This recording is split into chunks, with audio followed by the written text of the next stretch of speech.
tonight, saving lives long after his death. A Cameron Park baby who lost his battle with leukemia 8 years ago is still making an impact. He's with me all the time. I feel his spirit with us. Little Trevor Cott inspired some 15,000 people to sign up for the bone marrow registry. And now another life is being saved. KCRA 3's Claire Duan tells us how baby Trevor's legacy continues. If we can be measured by the ways in which we change the lives of others, he was a beautiful, beautiful baby. Then baby Trevor did more during his time on Earth than most of us will ever do in a lifetime. He's with me all the time. I feel his spirit with us. Parents Angela and Robert Cott did not know when their son was born that a rare form of leukemia would set the stage for his story to unfold. To know that there was nothing else the doctors could do. We were just waiting. Waiting for a bone marrow match after chemotherapy failed. Waiting for a miracle. The doctors all the while are telling us the chances are not good. I mean, they're not good. They have to be honest with you. But you never give up hope, and I think the hope part is what keeps you together. That hope spurred a massive effort to find a match not only for Trevor, but also to increase the odds for those just like him. Had it painted.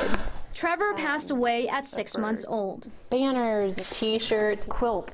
Robert remembers a conversation with someone shortly after that. I said, well, I guess, you know, his work is done or something like that. And she goes, oh, no, his work has just begun. Sure enough, years after, people donned Trevor's pins, signed these posters at bone marrow drives. It's pencil drawing, and gave it to us. And continued to support the family in their mourning. Word of a miracle. Okay, what's next? Draw a simple symbol. It came from Cott's neighbor, Bob Gerstel, who had signed up for the registry.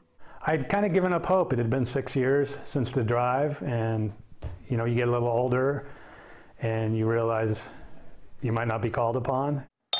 But Gerstel was called upon, and he did not hesitate to follow through. A little bit excited and just ready to do my part. Just weeks ago, Gerstel, holding Trevor's teddy bear in his arms, did what the Cott family had always hoped someone would, give a part of themselves. To be honest, it meant so much to Angela, and it's kind of her mission to educate people and get people involved, and I felt like it was my little part to help her, because I'm sure the grieving process really never ends.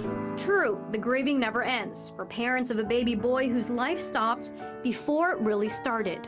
Do I wish he was here and being 8-year-old crazy boy running around? Of course. But what the Cott family finds solace in now is little Trevor's mission. He couldn't talk. He was a baby. But he was able to communicate what he was here for. And after his life on Earth, baby Trevor will continue a legacy that most of us can only aspire to achieve in a lifetime. In Cameron Park, Claire Duan, KCRA 3 News. And the